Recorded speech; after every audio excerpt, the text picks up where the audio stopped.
আপনি কি বোম্বের নায়িকা ক্যাটরিনা কাইফের প্রেমে হাবুডুবু খাচ্ছেন? তাকে দেখার জন্য মন আনচান করছে? কোনো চিন্তা নেই, সমাধান আছে। আমরা এমন তদবির করব যাতে ক্যাটরিনা কাইফ আপনার প্রেমে পাগল হয়ে দৌড়ে ছুটে আপনার কাছেই চলে আসবে। প্রেমে ব্যর্থ, হতাশায় ডুবু তাতেও কোনো চিন্তা নেই। আপনার অবাধ্য বউ কোনোভাবেই আপনার বশে আসছে না, চিন্তার কোনো কারণ নেই, আছে সমাধান। ভাবছেন সমাধান কে দেবে? সমাধান দেবেন স্বয়ং মা আমেনা। শুধু এসবই নয়, এসবের বাইরে তিনি মরণ ব্যাধি এইডসেরও চিকিৎসা করেন। চলুন তাহলে কথায় আর কথা না বাড়িয়ে দেখি মা আমেনার তেলেসমাতি কারবার। আপনার সংসারে অশান্তি, বিবাহে বাধা, প্রতিযোগিতায় জয়ী, কফির বা মালিককে বশ করা। আপনার স্বামী কি আপনাকে ভালোবাসে না ও অন্য মেয়ের প্রেমে হাবুডুবু খাচ্ছে? মা আমেনার তদবির নিয়ে আপনার স্বামীকে আপনার কথা মানতে বাধ্য করুন। যারা রাত জেগে টিভি দেখতে অভ্যস্ত তারা নিশ্চয়ই চ্যানেল ঘোরাতে এই মা আমেনার এই বিজ্ঞাপন দেখেছেন, যেখানে সব মুশকিল আসানের তদবির করা হয়। কিছুতেই আপনার পক্ষে রায় হচ্ছে না, আপনার সম্পদ অন্যের দখলে। এ সকল সমস্যার সমাধান করছে মাত্র 52 ঘন্টায়। মা আমেনার নম্বরে ফোন দিয়ে আপনার সমস্যার সমাধান করুন। টিম আন্ডারকভার এবার এই বিজ্ঞাপনের মডেল, যিনি সব সমস্যার সমাধান দিতে পারেন, সেই মা আমেনার সন্ধানে মাঠে নামে। অনুসন্ধানের খাতিরে টিমের একজনকে ভুক্তভোগী বানিয়ে মুঠোফোনে মায়ের কাছে তদবির শুরু। মা আমেনার নাম্বার? মা, একটু আপনাকে ফোন দিছিলাম। আমি তো মা আপনার বিজ্ঞাপনটা দেখলাম যে বিভিন্ন সমস্যা নিয়ে করেন আপনি। মা, আমি বিয়ে করছি, আমার বউ আমার সাথেই থাকে, তো মাঝে মধ্যে ওর সাথে একটু ঝামেলা হয়। যাই হোক, ও বাসা থেকে বের হয়ে যায়, কিন্তু বাসা থেকে যে বের হয়ে যায়, মা কই যায় কি করে আমাকে কিচ্ছু বলে না। তো আমি আমার এই বউটাকে আমার জন্য যেন আমার প্রতি খুব দুর্বল হয়ে যায়, আমার ছাড়া কিচ্ছু না বোঝে। মা, আমি সেই জিনিসটা চাই। মা, তুমি যা বলবো তাই, তোমার স্ত্রী আর এক জায়গা যাবে কে, আর এক জায়গায় রাত কাটাবে কে? এটা তো মানুষের তো খারাপ লাগে না? ভুক্তভোগী ভক্তের চোখের জলে মায়ের মন গলে। তুমি যদি আমার সাথে দেখা করতে চাও, কোথায় দেখা করতে পারবো? মা, আমি আমার বউ, ও তো আজকে আসে নাই। মা, আমি আমার টাকা পয়সা যা ছিল সব মা আমি করছি। হ্যালো মা, আপনি তো একজন মহিলা, আপনি তো একজন মা, আপনি তো মা সবকিছু বুঝেন, জানেন যে একটা তুমি আমার সাথে আজকে দেখা করতে পারবা? আচ্ছা মা, মা আর কি অ্যাড্রেসটা আমি তো জানি না, আপনার নাম্বারটা আমি দেখলাম। তুমি আসবে কোথা থেকে? আমি মা এই দিশে থাকি, এই যে কাওলা মোহাম্মদপুর। মোহাম্মদপুর, হ্যাঁ ওই জায়গায় আমি একবার গেছিলাম। মোহাম্মদপুর চিনি মা। মোহাম্মদপুর বাস স্টেশন আইসা আমার ফোন দিবা। আচ্ছা মা, আইসা আমি কি তাহলে এখনই মা রওনা দেই? ওরে মা, আমার চাই মা। আদাবরে পৌঁছে মা আমেনাকে আবার ফোন করা, কিন্তু তখন তিনি জানান তাকে এখন আদাবরে নয়, পাওয়া যাবে গাবতলী। বুঝছিলাম মা আমাদের চরকির মতো ঘোরাচ্ছেন, তারপরও গাবতলীর দিকে গাড়ি ঘোরানো। গাবতলী পৌঁছে আবার ফোন, তখন আমেনা বিবি জানান তিনি জরুরি কাজে বেড়িবাঁধ সুইচ গেট এলাকায়। আমি তো শার্ট প্যান্ট পরা, আমার হাতে হাত ব্যান্ডেজ করা। ফোনে নিজের চেহারা আর পোশাক পরিচ্ছদের বর্ণনা দিতেই একজন এসে নিয়ে যায় মায়ের আস্তানায়। আমি কাওলা থেকে তোরা এয়ারপোর্টে। গোপন ক্যামেরার কাপা চোখে মোটাগাটা যে মহিলাটাকে দেখছেন, তিনি গল্পের নায়িকা মা আমেনা, সর্বরোগের চিকিৎসক। সমস্যা আমার বিয়ে আমাদের বেশি না, মাত্র 1 বছর হয়েছে। কৈফত দিবি না, তুই আগে কি করছো? আগে খানকি আসছিলে না, ভালো আসছিলে, এটা আমার দেয়ার বিষয় না। শাসন করার দায়িত্ব আমি তোমার, আরেকজন তো দায়িত্ব করবো না, করবো? মা আমিনার অভিধানে অসম্ভব বলে কোনো শব্দ নেই। বউ যতই অবাধ্যই হোক না কেন, মায়ের রুহানি তাকত তাকে কান ধরে আপনার কাছে টেনে আনবে। কিভাবে কি আর কি টাকা, তোমার কিছু দরকার নাই তো, আর কি তোমার দেওয়ার দরকার হলো টাকা আর কাজ বোঝা। আমি কি করবো না করবো এটা তুমি জিজ্ঞাসা করবে না, ঠিক আছে? তোমার ছাড়া বাইরেও যাবে না। ক্লায়েন্ট অর্থাৎ খদ্দের পটানোয় মা বেশ পটু হলেও তার ভাষাজ্ঞান মোটেও ভালো নয়। এত বড় কামেল মহিলা হয়ে তিনি কথায় কথায় শুধু অকথ্য শব্দ ব্যবহার করেন। তুমি একদিন সংসার করলো, তোমার ব্যথা আছে ওয়াই করতে, তার কাছে ভালোবাসা গেছে, সে তোমার কাছ থেকে পাইছে। আবার অনেক আসছে যে স্বামী একদিকে থাকো, আমি কিগিরি করি। কাজ বাংলা বললাম যে সে কিগিরি করে, এটা তো প্রথমে বলছি না। প্রায় আধা ঘন্টার আলাপের শেষ দিকে মা মূল কথা মানে তদবিরের হাদিয়া প্রসঙ্গে আসেন। ৬,০০০ টাকা খুব আর কি, বুঝলেন তো, চাকরি করি, বিকাশ আর কত টাকা পাবো? আমি আরো নিতাম বেশি। এক এক কাজে আমার এক এক খরচ। ওই মেয়েরে যদি ভালো করতে হয় তাহলে কি করতে হবে? ওর জীবনে যা আছে সব বাদ দিতে হবে।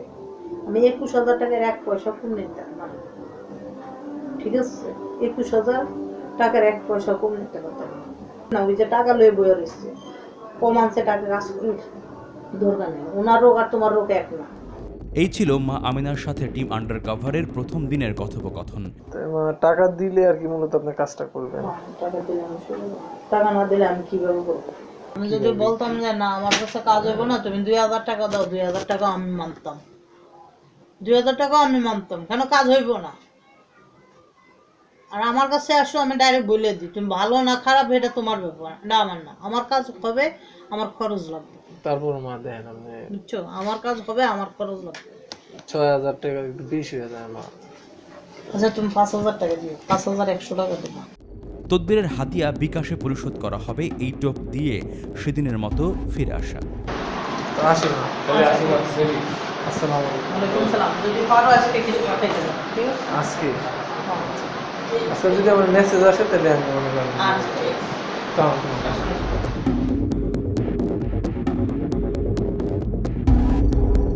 পরদিন আবারও নিজের সমস্যা, সেই সাথে আরও একজন নতুন খদ্দেরকে সাথে নিয়ে আবারও মায়ের দরবারে।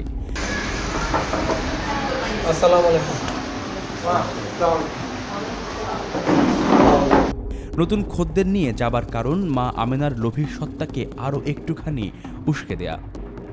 দরবারে গিয়ে আমরাও একটু ভড়কে যাই, দেখি মায়ের জায়গায় একজন নতুন বাবার আবির্ভাব, যার নাম হাফেজ মাওলানা মোহাম্মদ আব্দুর রহিম। টুকটাক ছোটখাটো কাজ যাতে মাই করে, বড় কঠিন কাজগুলো আমি করি।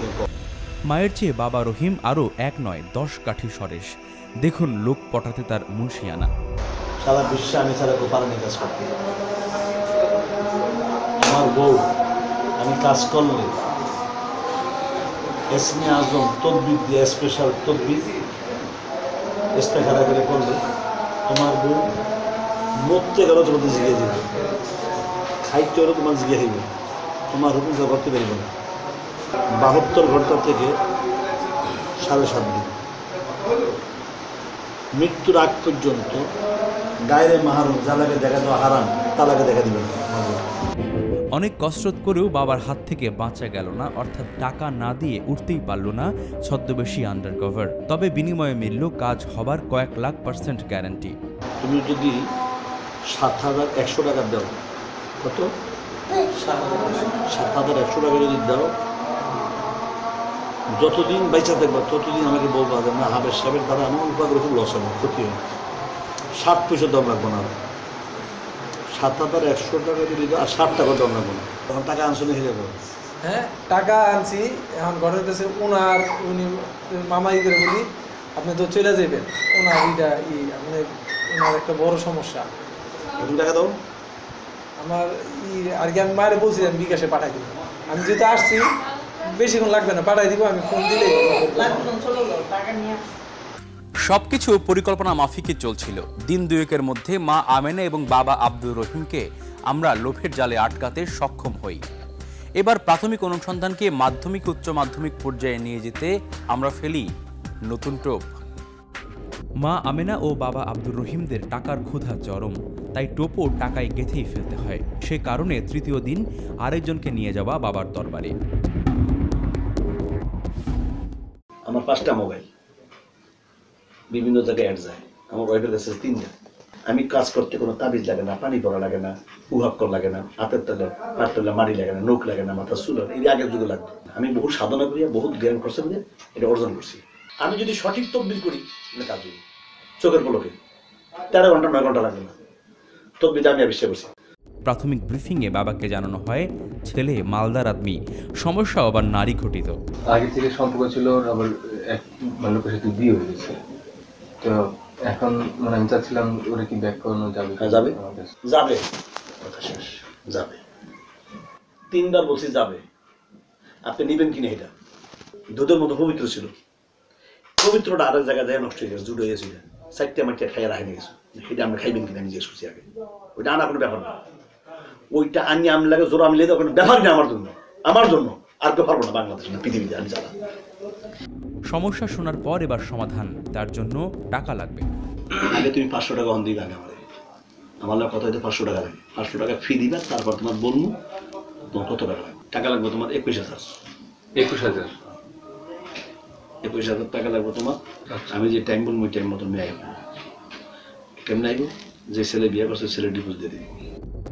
এবার বাবার আরেক রূপ দেখে ছদ্মবেশী আন্ডারকভার, আপনারাও দেখুন। আমি যাকে পাওয়ার জন্য দরবারে এসেছি।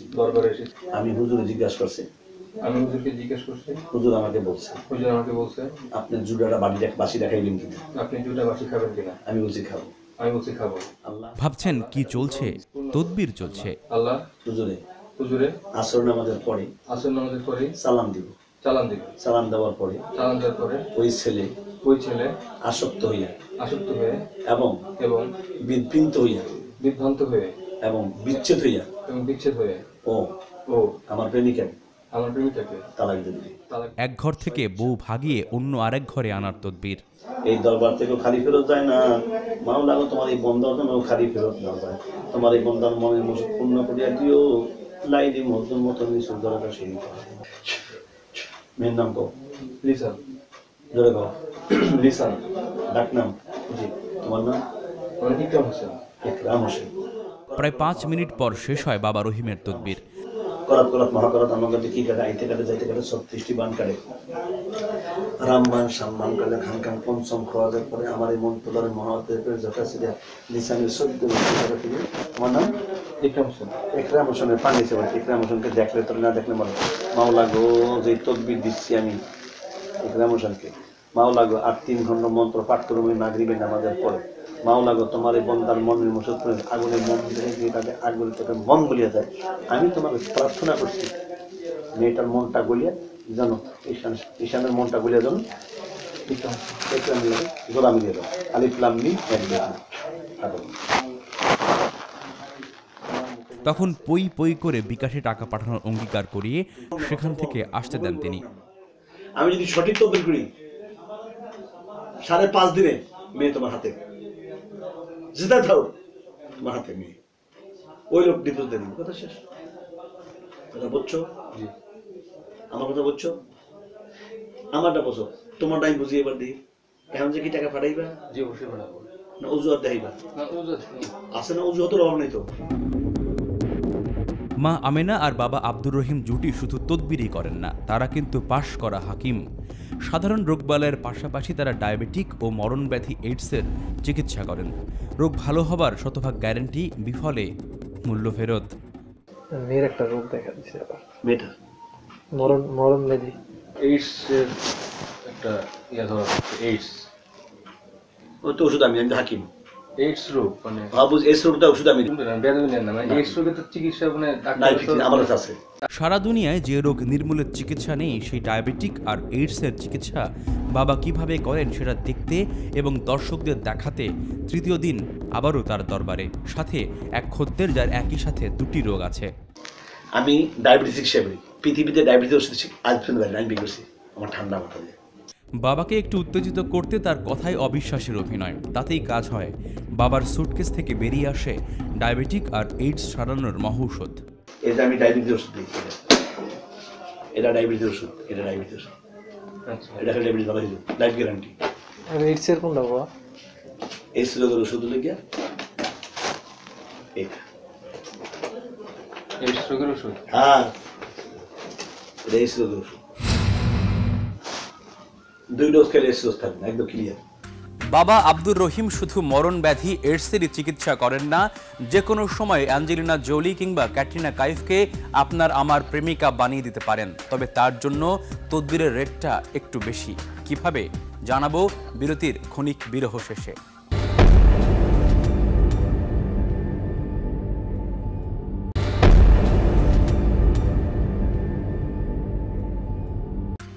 ক্যাটরিনা বশীকরণ থিওরি জানতে হলে আর একটু ধৈর্য পরীক্ষা দিতে হবে। তবে তার আগে শোনাবো অন্য একটি গল্প। যারা ভাবছেন টিভি বিজ্ঞাপন দিয়ে শুধু মা আমেনায় লোক ঠকান, তাদের জন্য এবার অন্য ভণ্ডের গল্প, যার মূল টার্গেট দেশি খদ্দের নয়, প্রবাসীরা।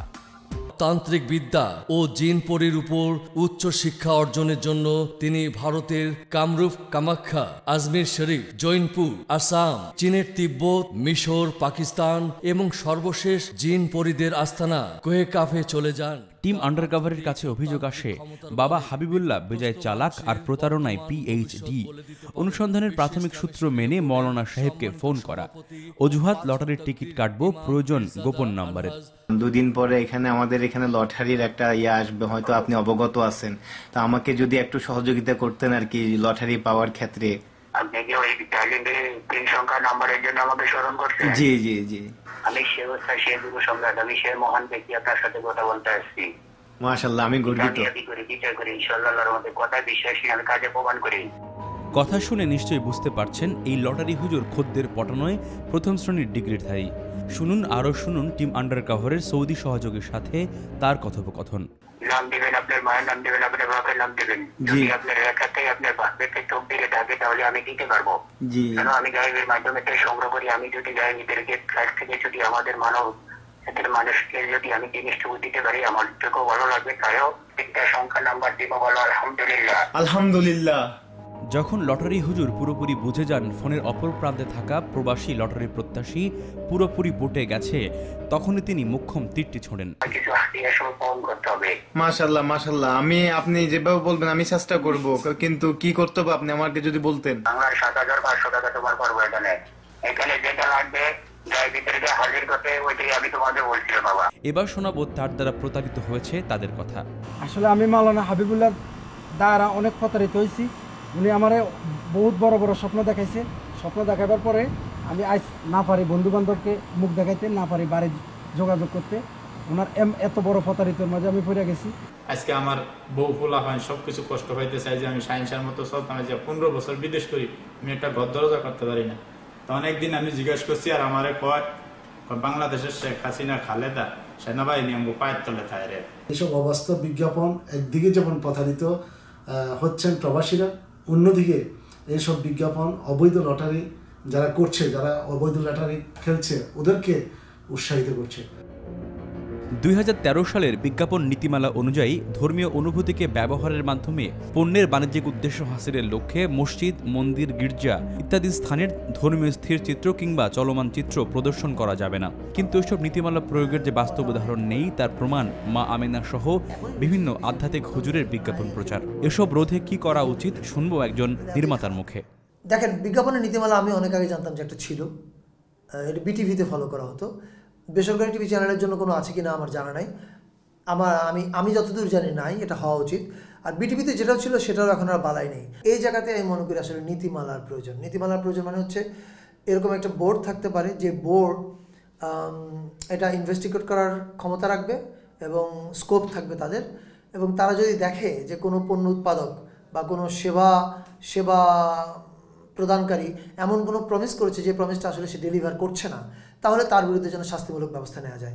ধৈর্য পরীক্ষা অনেক হলো, এবার আসি শিলা কি জওয়ানি খ্যাত ক্যাটরিনা প্রসঙ্গে। বাবা এমন তদবির করবেন যে 52 ঘন্টার মধ্যে ক্যাটরিনা কাইফ কাঁদতে কাঁদতে বাংলাদেশে চলে আসবে, তাও আবার বিনা ভিসায়। দেখি ক্যাটরিনাকে পাওয়া যায় কিনা।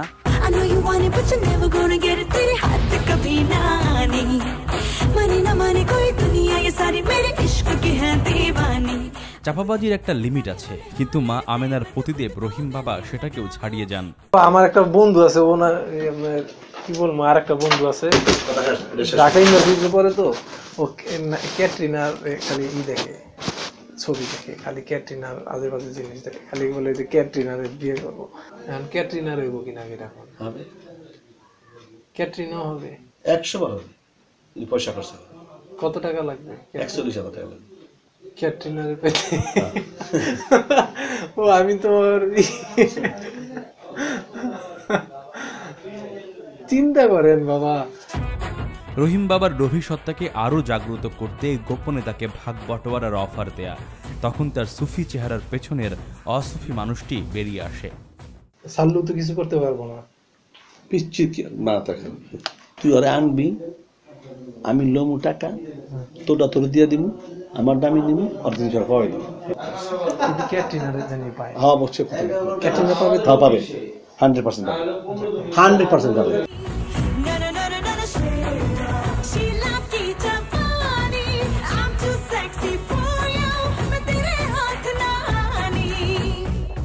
দুদিন পরে মা আমেনার দরবারে ক্যাটরিনার বাংলাদেশি প্রেমিককে টাকা নিয়ে হাজির করার অঙ্গীকার করে সেদিনের অনুসন্ধান অভিযান শেষ করে টিম আন্ডারকভার।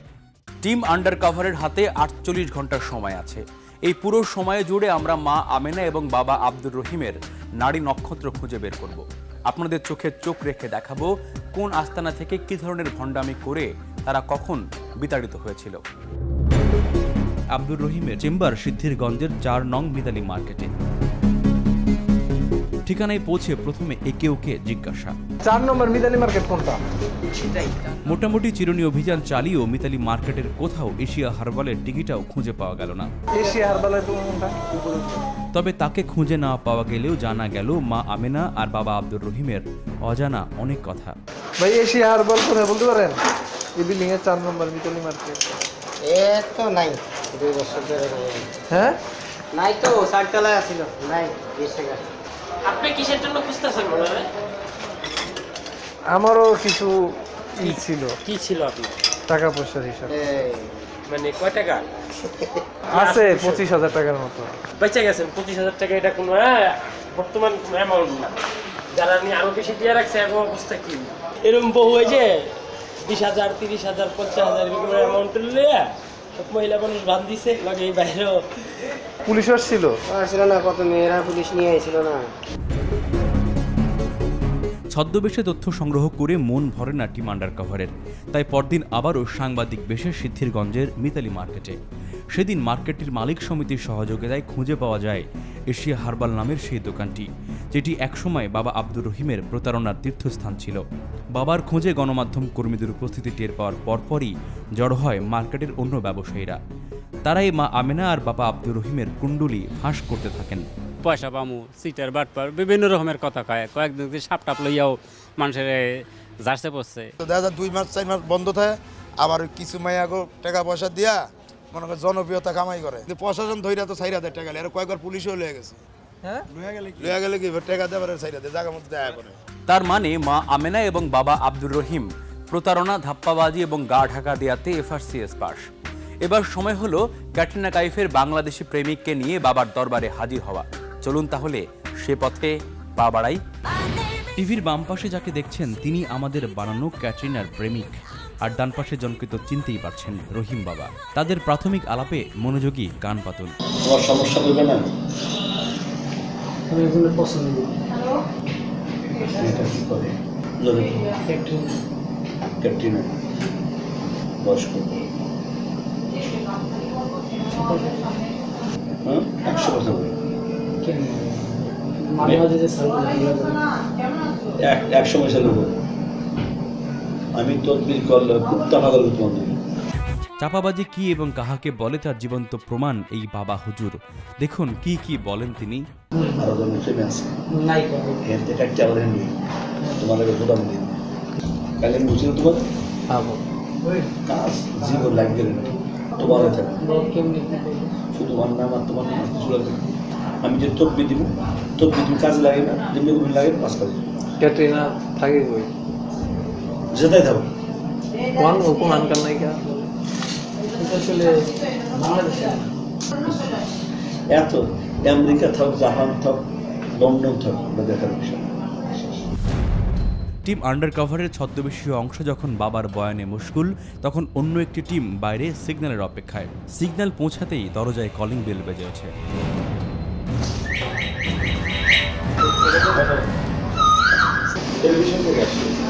নিউজ 24।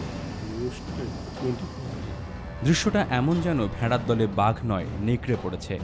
বাবার গলা শুকিয়ে কাঠ, মুখও ফ্যাকাশে। বিজ্ঞাপন দিচ্ছেন তো আপনার ওয়াইফের নামে, তো কাইন্ডলি তার কথাই বলেন। আপনি ওখানে এটা না আপনি বলেন না, আমি বলছি আপনি এগুলো রাখেন, বসেন, কথা কোন আমার লাগে না, কথা তো আপনার সাথে শেষ। তার আর ভাই রাখো, ভাই রাখো, আপনার ওয়াইফকে ডাকেন। ছোট ভাই রাখো, এটা রাখো, যতক্ষণ থাকবো এরকম থাকবে না ভাই, না তুমি রাখো, কথা বলতেছি তো। আচ্ছা আপনি বলেন। আচ্ছা ঠিক আছে, শুনুন। পরিস্থিতি সামলে বাবা সমঝোতার প্রস্তাব দেয়, তাও আবার ক্যামেরার সামনেই। আল্লাহ তো মোটামুটি জ্ঞান দিছে, আমার কমের আপনি যা করবেন। অর্থাৎ মানে আমি যদি আপনার সাথে নেগোসিয়েশন করি তাইলে আর কি হবে বিষয়টা? আপনি যদি বলেন যে হ্যাঁ সবাই যখন করে আধ্যাত্মিক ব্যবসা, আধ্যাত্মিক তদবির দেয়, আর যদি না আপনি হারবালের প্রোডাক্ট দিচ্ছে, প্রোডাক্টের কাজ করেন, এই প্রোডাক্টের বসে তুমি। গল্পের নায়ক রহিম বাবার পর এবার নায়িকা মা আমেনার মুখোমুখি টিম আন্ডারকভার। তখন শোনা যায় চোরের মায়ের বড় গলা। জি, আপনার নাম কি? আমার নাম রোনা, মা আমেনা। আচ্ছা, আপনি মা আমেনা। জি। আপনি কি আধ্যাত্মিক কাজ করেন? জি, আমি আধ্যাত্মিক কাজ করি। কিভাবে? আচ্ছা, আপনি কি কি ধরনের চিকিৎসা করেন বলেন? স্বামী স্ত্রীর অমিল, প্রেমের ব্যর্থতা, বিদায় যাওয়া, বাধা, পাওনা টাকা আদায় করা, অবাধ্যকে বাধ্য করা, বাচ্চা পোলাপানের লেখাপড়া হয় না, বাচ্চা পোলাপানের যদি কোনো সমস্যা হয়ে থাকে, পাতলা পায়খানা, এগুলো বাতাসের মাধ্যমে এগুলো আমি কাজ করি। আমার বিজ্ঞাপন র্যাব, পুলিশ, ডিবি, সাংবাদিক সবাই দেয়, ডিসি এই যে এদিকে তাকান, এদিকে তাকাই দেখেন, এরা যদি না হইতো এরা ডাইকা নিয়া জিনিসটা দিত না, হ্যাঁ কোনো দিনও না, সব জায়গায় টাকা দিয়ে হয় না। আপনার কার্ড কই? আপনার কার্ড দেন, আপনি দেখেন, আপনার কার্ড দেন, আপনি যে ঢোকছেন এই জায়গা, শোনেন, আপনি যে এখানে ঢোকছেন, আপনার কার্ড দেন, আপনি ঢোকছেন, আপনার কার্ড দেন। আমার তো পুরো সারা বিশ্বে দেখতাছে, আপনার কার্ড আপনি দেন, আপনি হ্যাঁ আপনি দেন। এটা তো ভুয়াও হইতে পারে, কেন পুলিশ ডাকবো? পুলিশে আমার বিজ্ঞাপন দেখে। আপনারা যে চিকিৎসা করাচ্ছেন, আপনি একটু আগে নিজের ভুল স্বীকার করেছেন, আপনার ওয়াইফ কিন্তু ভুল স্বীকার করেন নাই। বলেন কি হুমকি দিলেন? না, আপনার কোনো হুমকি দি নাই, আপনার হুমকি না, আমার যে বিজ্ঞাপনটা দেন আমি বলছি যে বিজ্ঞাপন দেয় তাকে সাংবাদিক আপনি বললেন কেন? ভাই না আইয়েন না, আচ্ছা জ্ঞান এর ইশারায় কাফি। আপনি বলেন সমস্যা না, বসেন, না বসলে কিছু কথা। আপনার ওয়াইফের সাথে আমরা কথা না না ওয়াইফের কথা আমরা ভিতরে যাবো না, এখানেই বলবো কথা। আর যদি চান তাহলে বাইরে সবার সামনে আমরা কথা বলতে পারি, কোনো সমস্যা নাই। মা আমেনা যখন অগ্নিমূর্তি তখন অনেকটাই কুল বাবা আব্দুর রহিম। আপনি বাংলাদেশে কাকে চেনাবেন আমাদেরকে? আপনারা যে আপনার ওয়াইফ যে আমার পরিচয় চাই, আমি পরিচয় দিয়ে যাচ্ছি। আমি চলি আজকে 40 বছর আপনাদের মতো লোকের সাথে, এই একটা বলা কিছু বললাম না। আমাদের হুমকি দেন আপনারা? আমি দেখছেন বেসামাজিক কথা বলছি আমি, ঠিক আছে আমি আপনি বলেন আপনার ওয়াইফ তো দিল, ওয়াইফ বলছে মহিলা মানুষ যার প্রায়োরিটি। আপনি বসেন। না না আপনি বসেন, আপনি বসেন, আপনার সাথে কথা বলি। আপনি এদিকে আনন্দ করেন, আপনি আপনার ওয়াইফকে বলেন, আপনি দাঁড়িয়ে থাকা কথা বলেন। আপনি আসেন, আপনি এদিকে আসেন, আপনি বলেন না, আপনি আসতে পারেন না ভাই।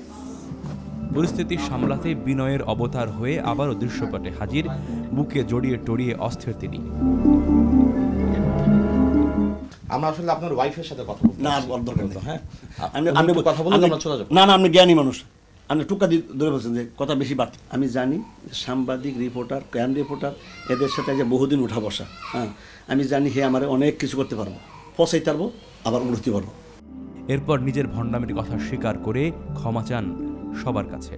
এই যে চিকিৎসাগুলি যে আপনি করাবেন বলেন মানুষকে, কেন বলেন? না তদবির দেই, হ্যাঁ আমি তো বললাম যে আমি ফুটপাতে ওষুধ বেচতাম আগে, গ্যাস্ট্রিকের আর বাতে। আমি বললাম, আমি সরাসরি বলছি আমি। আপনাকে দেখাতে পারবেন যে কাজ হয় এরকম রোগী আপনি নিয়ে আসেন? না, আমরা শুনি, তাকে ডেকে নিয়ে কথা বলি যে সে কি কারণে আসছিলেন, আলাদা আলাদা রুমে কথা বলবো, সমস্যা নেই। আপনি বলবেন যে তার ওই চিকিৎসা করছি, তাকে ওই রুমে নিয়ে বলবো যে কি চিকিৎসা আপনি পাইছেন, আপনি বলেন। না এই ধরনের রোগী নাইও আসবো না। যে সাধারণ মানুষের ধর্মীয় অনুভূতি নিয়ে যারা মা আমেনার মতো হাডুডু কাবাডি খেলছে, তারা কি আদৌ ক্ষমা পাওয়ার যোগ্য? সামাজিক কিংবা ধর্মীয় বিধিবিধান কি বলে তাদের ব্যাপারে? উত্তর জানাবো টিম আন্ডারকভার লাইভে।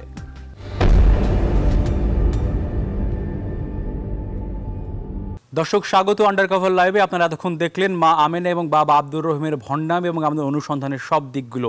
আমরা কোনো রকম কথা না বাড়িয়ে সরাসরি আলোচনায় চলে যাবো। আসলে ইসলামী তদবির বলতে আমরা কি বুঝি এবং এই তদবির যারা করছেন, যারা ভণ্ডামি করছেন, তারা আসলে কি করছেন সেগুলো নিয়ে আলোচনা করবো। আমাদের সঙ্গে স্টুডিওতে রয়েছেন ডাক্তার মৌলানা আহমদ আবুল কালাম, অধ্যাপক ইসলামিক স্টাডিজ, জগন্নাথ বিশ্ববিদ্যালয়। আপনাকে স্বাগত জানাচ্ছি আমি। এবং আমাদের সঙ্গে আরও রয়েছেন মৌলানা আবু সুফিয়ান জাকিব, প্রিন্সিপাল, মাদ্রাসা আশরাফুল উলুম, তেজগাঁও, ঢাকা। আপনাকে স্বাগত জানাচ্ছি। শুরুতে একটু মৌলানা সাহেবের কাছে আমি যেতে চাই আপনার কাছে, ইসলামে আসলে তদবির বলতে আমরা কি বুঝি এবং তারা যা করছে তারা ইসলাম কতটুকু সমর্থন করে সেই সমস্ত বিষয়গুলোকে? আপনাকে দিয়ে শুরু করতে চাই। সুপ্রিয় দর্শক শ্রোতা, আসসালামু আলাইকুম। একটি সুন্দর প্রশ্ন আমার সামনে উপস্থাপন করা হয়েছে। জি, তিনি জানতে চেয়েছেন যে ইসলামের তদবির বলতে কি বোঝানো হয়। এবং এটা ইসলামের দৃষ্টিতে এই তদবিরের যথার্থতা কি, এই বিষয়টা আমি সর্বপ্রথম এই বিষয়ে পবিত্র কালামে পাক থেকে একটি আয়াত তেলাওয়াত করব, যা একটি সূরা বনী ইসরাইলের 82 নম্বর আয়াত। আয়াতে আল্লাহ তাআলা বলেন, অনুনাজ্জিলু মিনাল কুরআন মা হুয়া শিফা ওয়া রাহমাতুল লিল মুমিনিন, যা আমি কোরআন অবতীর্ণ করি যার মধ্যে রয়েছে মুমিনদের জন্য আরোগ্য এবং রহমত। আপনারা জানেন যে রাসূল আকরাম সাল্লাল্লাহু আলাইহি ওয়াসাল্লাম মক্কার ভূমিতে যখন তিনি জন্মগ্রহণ করেন, জন্মগ্রহণ থেকে নবুয়ত পর্যন্ত এই সময়টা তিনি সেই সমাজে অতিবাহিত করেন। নবুয়ত প্রাপ্তির পর তিনি তার সমাজে প্রচলিত যে সমস্ত সংস্কার ছিল, কুসংস্কার ছিল, যে সমস্ত প্রথা ছিল, সেগুলির সংস্কারের জন্যই তিনি আত্মনিয়োগ করেন। জি। এবং রাসূল সাল্লাল্লাহু আলাইহি ওয়াসাল্লাম মানুষকে প্রতারণা, ধোঁকা, বেঈমানি, শঠতা এইসব থেকে মুক্ত করে একজন সত্যবাদী এবং মানুষের প্রতি দায়বদ্ধ একটি জনগোষ্ঠী তিনি তৈরি করেন। কোরআনে কারীমে যাদেরকে বলা হয়েছে উলাইকাল্লাযীনা ইমতাহানাল্লাহু কুলুবাহুম লিত্তাকওয়া, এরকম একটি মানব গোষ্ঠী যাদের অন্তরকে আল্লাহ তাআলা তাকওয়ার জন্য পরীক্ষিত করেছেন, পরিশুদ্ধ করেছেন। সেই সময় থেকে রাসূলুল্লাহ সাল্লাল্লাহু আলাইহি ওয়াসাল্লাম এবং তার সাহাবায়ে কেরাম সর্বক্ষেত্রে একটি ভারসাম্যপূর্ণ সামাজিক অবস্থা সৃষ্টি করেছিলেন। সেখানে মানুষের শিক্ষা। হুজুর, ছোট্ট একটি প্রশ্ন আপনাকে করতে চাই, সেটা হচ্ছে যে এরা যারা করছেন, যে সমস্ত তদবির করছেন বা যে সমস্ত ভুয়া কথাবার্তা বলছেন, এগুলোকে ইসলাম সমর্থন করে? আমি সেখানেই আসছি যে রাসূল আকরাম সাল্লাল্লাহু আলাইহি ওয়াসাল্লাম একটি সততার সমাজ উপহার দিয়েছিলেন। সেই সততার সমাজে ধোঁকাবাজির কোনো অবকাশ ছিল না। এটা মানব জীবনের প্রাত্যহিক যে জীবন আমরা প্র্যাকটিস করি, সেই জীবনেও এই ধোঁকাবাজির কোনো অবকাশ নেই, পারস্পরিক লেনদেনের ক্ষেত্রেও কোনো অবকাশ নেই। বর্তমানে যারা ইসলামের নামে, কোরআন হাদিসের নামে যে সমস্ত তাদবীরের দোকান খুলেছে, রাসূল আকরাম সাল্লাল্লাহু আলাইহি ওয়াসাল্লামের জীবনধারা, সাহাবায়ে কেরামের জীবনধারা এবং আমাদের পূর্বপুরুষ যারা রাসূল আকরাম সাল্লাল্লাহু আলাইহি ওয়াসাল্লামের আদর্শের অনুসারী, সেই প্রেক্ষিতে এদের এটা সম্পূর্ণ আমি বলবো যে ভণ্ডামি, প্রতারণা, ধোঁকাবাজি, মানুষকে বিভ্রান্ত করার একটা চক্রান্ত হিসাবে আমি মনে করি এবং কোরআন হাদিস সেটাই সাক্ষ্য দেয়। ডক্টর আহমদ আবুল কালাম, উনি তো বললেন যে দোকান খুলেছে প্রতারণা বা ভণ্ডামি তদবিরের নামে। আসলে আমাদের চোখের সামনে এগুলো হচ্ছে, আমরা হয়তো বা সওয়াবের আশা সেখানে যাচ্ছি বা কোনো কিছু থেকে মুক্ত হওয়ার জন্য যাচ্ছি, তারা জেনে বুঝে আমাদের সঙ্গে প্রতারণা করছে। ইসলাম এটাকে সমর্থন করে? ইসলাম কোনোভাবেই সমর্থন করে না। আপনি চমৎকার বলেছেন। একটি হলো যে মানুষ সমস্যায় আপতিত হয়, এটা সমাধান করার জন্য তাদের কাছে যাচ্ছে, তাহলে এখানে কিন্তু দুটো অপরাধ। একটি হলো সমাধান করার যে আশা করেছে সেটি ব্যাহত হলো, আরেকটি হলো যে নতুন করে তাদেরকে সমস্যায় নিক্ষেপ করা হলো। আরবিতে এটাকে বলা হয় ফাতান, মানে ফিতনার মধ্যে নিক্ষিপ্ত করা। আল্লাহ কোরআনুল কারীমে বলেছেন, ইন্নাল্লাযীনা ফাতানুল মুমিনিনা ওয়াল মুমিনাত সুম্মা লাম ইয়াতুবু ফালাহুম আযাবু জাহান্নাম ওয়া লাহুম আযাবুল হারিক।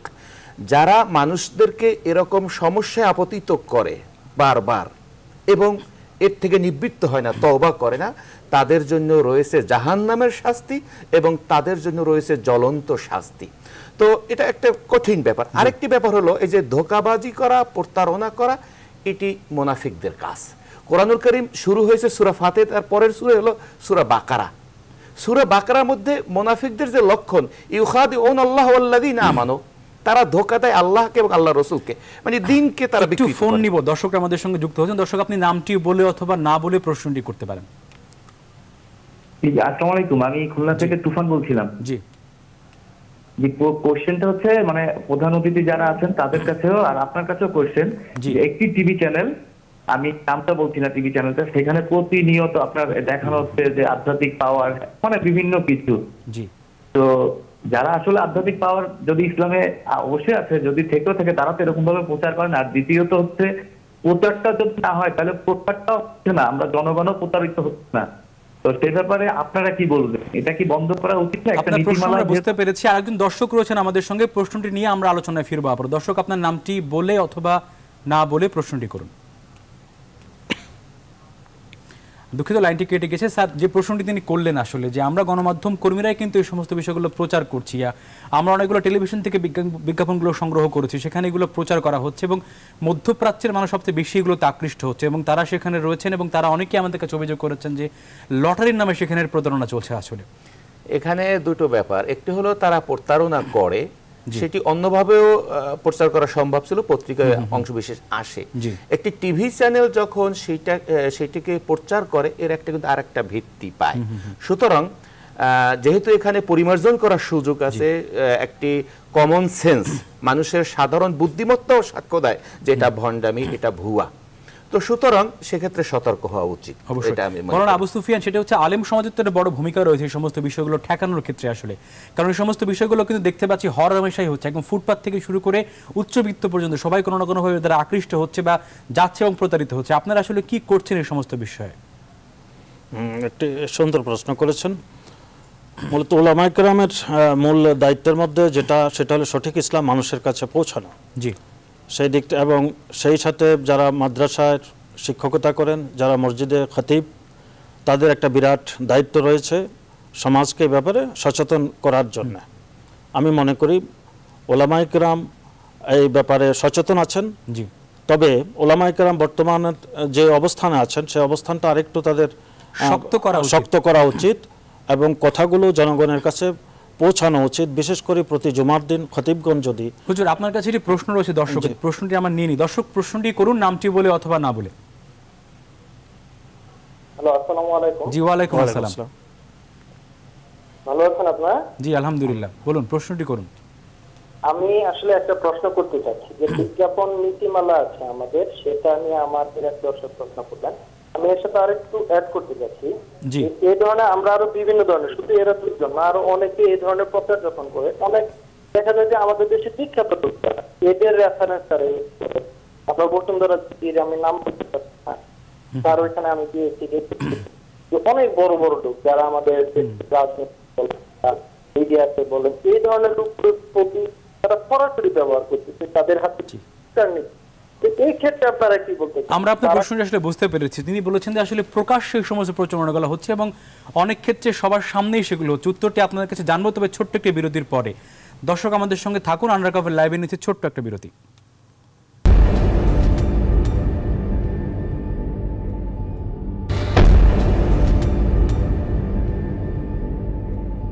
দর্শক, আবারও স্বাগত আন্ডারকভার লাইভে। কথা বলছিলাম মা আমির এবং বাবা আব্দুর রহিমের ভণ্ডামি এবং কুকীর্তি নিয়ে। স্যার, আপনার কাছে একটি প্রশ্ন আমি করতে চাই, সেটি হচ্ছে ইসলামিক ফাউন্ডেশন তো বাংলাদেশে রয়েছে এবং এই সমস্ত বিষয় তাদেরকে ইখতিয়ারের মধ্যে পড়ে কিনা, আর পড়লেও তারা দেখছেন কিনা বিষয়গুলো? আসলে ইসলামিক ফাউন্ডেশন জাতির পিতা বঙ্গবন্ধু শেখ মুজিবুর রহমান প্রতিষ্ঠা করেছেন এবং ইসলামিক ফাউন্ডেশনের যে ধারাগুলো রয়েছে খুব চমৎকার। দেশে ইসলাম কতখানি পরিপালন করা হয় কিংবা কোথায় কোথায় ইসলাম বা শরিয়া লঙ্ঘন করা হয়, এই বিষয়গুলো ইসলামিক ফাউন্ডেশনের যে বিধি রয়েছে, যে অর্ডিন্যান্স রয়েছে, তার আওতায় আনা সম্ভব। এবং আরেকটি কথা আমরা জানি, ইসলামিক ফাউন্ডেশনকে গবেষণা বিভাগ রয়েছে এবং সেখানে আলেম ওলামা কাজ করেন। এখন তো 60,000 ঊর্ধ্বে আলেম কাজ করেন। সেখানে ইসলামিক ফাউন্ডেশন কিন্তু মাঝে মাঝে এরকম ব্যাপক ভিত্তিক জনসম্পৃক্ত শরিয়া লঙ্ঘনের যে ব্যাপারটি ঘটে তার ব্যাপারে কিন্তু ফতুয়া দেয়। আমরা দেখেছি যে এই যে একজন এই দেশের একজন খ্যাতিমান পীর, কিন্তু তার ব্যাপক ভণ্ডামি, সে বিষয়ে কিন্তু ইসলামিক ফাউন্ডেশন একটি ফতুয়া দিয়েছে, এর মধ্যে একটি মিটিংও করেছে। এভাবে যেটি যখন তাদের আনা হয়, নজরে আনা হয়, তারা কিন্তু কাজ করছে। কিন্তু নজরে আনার দায়িত্ব তো আসলে সবসময় গণমাধ্যম পালন করবে না, অনেক সময় তো ফাউন্ডেশনকে নিজে এগিয়ে আসতে হবে। মাওলানা সাহেব, আপনি কি বলেন, সেক্ষেত্রে এগিয়ে আসার ক্ষেত্রে তারা কতখানি কাজ করছে বলে আপনার মনে হয়? আমি বলবো যে ইসলামিক ফাউন্ডেশনের শাখা সারা বাংলাদেশ ব্যাপী সম্প্রসারিত এবং তাদের কার্যক্রমের আওতার মধ্যে ইসলামের মূল চেতনাকে সম্প্রসারণ করাই তাদের মূল কাজ। সেই দিক থেকে ইসলামিক ফাউন্ডেশন যথেষ্ট কাজ করে যাচ্ছে। তবে আমি মনে করি ইসলামিক ফাউন্ডেশন তার প্রশাসনিক যে সীমাবদ্ধতা, সেই কারণে অনেক সময় হয়তো ইসলামিক ফাউন্ডেশন সেইভাবে কাজ করতে পারেন না। সেই ক্ষেত্রে আমার মনে হয় স্থানীয় যে প্রশাসন রয়েছে এবং জনপ্রতিনিধি যারা আছেন তাদের সমন্বয় এবং স্থানীয় ওলামায়ে কেরামের সমন্বয়ে এই বিষয়গুলো যদি দেখভাল করা হয় তাহলে যথাযথ কর্তৃপক্ষের কাছে এর যদি অভিযোগ যায় বিষয়টা সহজে সমাধান হবে বলে আমি মনে করি। একজন দর্শক রয়েছেন আমাদের সঙ্গে। দর্শক, আপনার নামটি বলে অথবা না বলে আপনার প্রশ্নটি করবেন।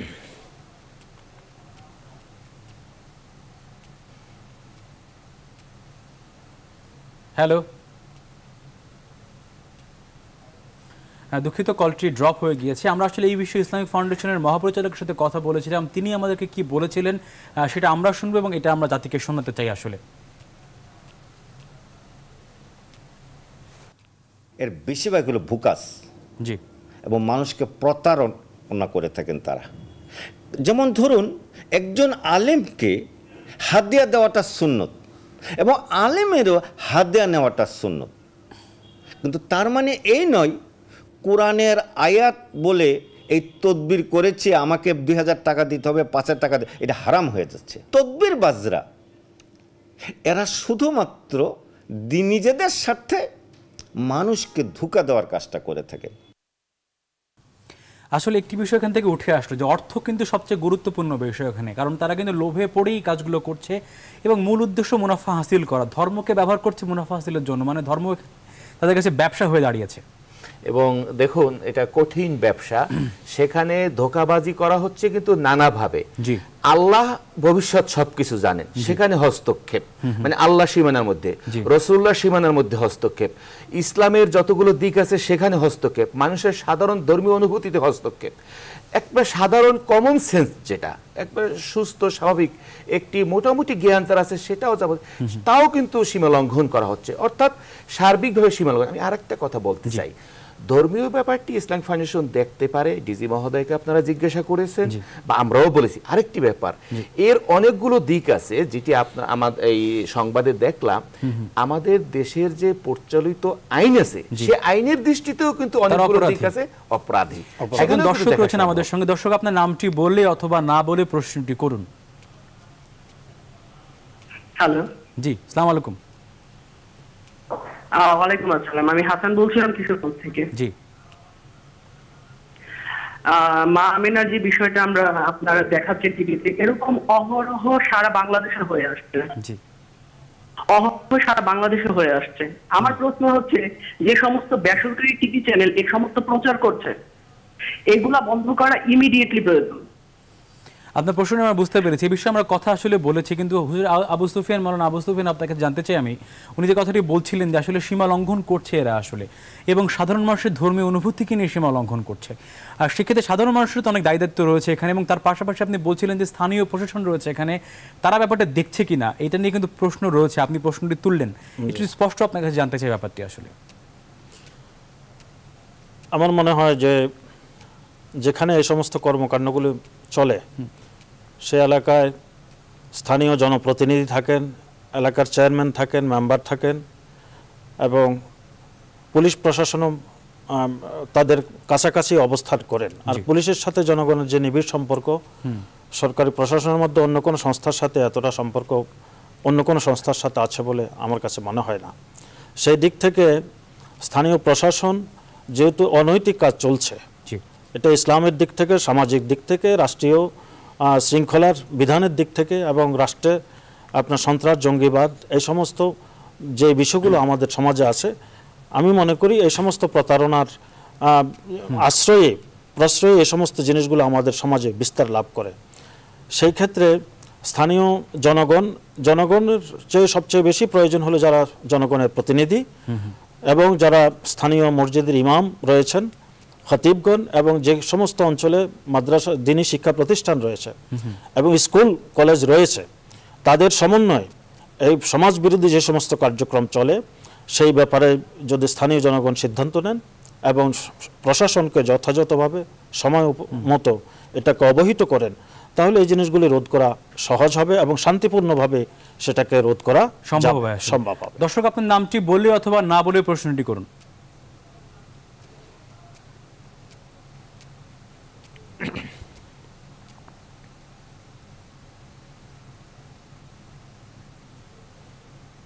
হ্যালো, জি, আমার প্রধান অতিথির কাছে প্রশ্ন, জি, যে মানুষের গেছে প্রত্যেকটা মানুষের যে পাচ্ছে আমার জানা। আসসালামু আলাইকুম। আপনার প্রশ্ন আমরা ঠিকমতো বুঝতে পারেন, নিশ্চয়ই বুঝতে পেরেছি আপনি এই সমস্ত বিষয়ে কথা বলছেন। স্যার, তারা যে সমস্ত বিষয়ে প্রশ্ন করছেন সেই প্রশ্নগুলো নিয়ে আমরা কিন্তু কথা বলছি। আসলে একটি বিষয় আমি আপনার কাছে জানবো, তবে একটি দর্শক আমাদের সঙ্গে রয়েছেন। দর্শক, আপনার নামটি বলে অথবা না বলে প্রশ্নটি করুন। আমার নাম হচ্ছে মোহাম্মদ আদিত্য, চট্টগ্রাম থেকে বলছি। জি, আমার প্রশ্নটা হচ্ছে যে এই যে বন্ডগুলা, এই যে মানে গোড়া বাংলাদেশে না, এগুলো অনেক জায়গায় আছে। এইসব যে বন্ডগুলা কাজগুলো যে করছে, এখন কি আইন শৃঙ্খলা বাহিনী কি জানে? এটা কি দেখতেছে না, বা এরা কি জানে কিনা? এখন নিউজ 24 কি এই সম্পর্কে কি তথ্য জানতে পারছে কিনা? আপনাকে ধন্যবাদ প্রশ্ন করার জন্য আমাদেরকে সুদূর বিদেশ থেকে। তার একেবারেই শেষ মুহূর্তে এবং শেষ পর্যায়ে আমরা চলে এসেছি। তাদের টার্গেট পিপল কিন্তু এখন মধ্যপ্রাচ্য, অর্থাৎ সেখানে কিন্তু তারা অনেক অর্থ উপার্জন করছেন এবং তারা কিন্তু অনেকভাবে প্রতারিত হচ্ছেন। আপনি কি বলবেন এই সমস্ত বিষয়ে? এবং এই যে প্রতারিত হচ্ছে এজন্য তারা দায়ী। যারা আলেম ওলামা আছেন তাদের উচিত এই বিষয়টি সতর্ক করা। আর প্রশাসন, এটা একটি ফৌজদারি অপরাধ নিঃসন্দেহে। ধরুন 20,000 21,000 টাকা বা 1 লক্ষ টাকা নিচ্ছে একবার অন্যায়ভাবে একটি অবিশ্বাস্য কথা বলে, তো যে এর ফাঁদে পড়ছে তারও কিছুটা দায় আছে। কিন্তু আমরা সেখানে বলছি না, মানুষের ধর্মীয় অনুভূতি বড় এবং মানুষ খুব সহজ সরল, খুব সহজে বিশ্বাস করে যে ধর্মের আলোকে এগুলো করা সম্ভব। তো সেখানে যারা এই শিকারে পরিণত হয় তাদেরও কিন্তু একটু সচেতন হওয়া দরকার। আর ফৌজদারি অপরাধ যেহেতু, আইন শৃঙ্খলা বাহিনীতে যারা আছেন তারও বিষয়টি নজরে অবগত হওয়া উচিত। হুজুর, একেবারেই শেষ মুহূর্তে আপনি ছোট্ট করে বলবেন আসলে আমাদের করণীয় কি এই মুহূর্তে? এই মুহূর্তে সবচেয়ে বড় প্রয়োজন আমি বলবো যে জনসচেতনতা। সার্বিকভাবে জনসচেতনতা যদি আমাদের মধ্যে আসে এবং সেই সাথে যাদের এই সমস্ত সমস্যার কারণে এইসব ভণ্ডদের কাছে যেতে হয়, তারা সেই সমস্ত পদগুলো পরিহার করে প্রতিষ্ঠিত কোনো আলেম, যেমন বাইতুল মুকাররমের খতিব, এরকম ঢাকা ইউনিভার্সিটির মসজিদের খতিব, এরকম কোনো বড় মাদ্রাসার মুফতি, সরসিনার এরকম বড় যে ইসলামিক কেন্দ্রগুলো রয়েছে, তাদের এই সমস্যার জন্য এই সময় সঠিক ইসলাম জানি এমন লোকের কাছে যাওয়া উচিত। আপনাদেরকে অনেক ধন্যবাদ আমাদের সঙ্গে যুক্ত হওয়ার জন্য। আপনাদেরকে অনেক ধন্যবাদ আমাদের সঙ্গে যুক্ত হওয়ার জন্য। দর্শক, আমাদের সঙ্গে থাকার জন্য ধন্যবাদ। থাকবেন নিউজ 24 এর সঙ্গে, দেখবেন নিউজ 24 এবং থাকবেন আন্ডারকভার এবং আন্ডারকভার লাইভের সঙ্গে।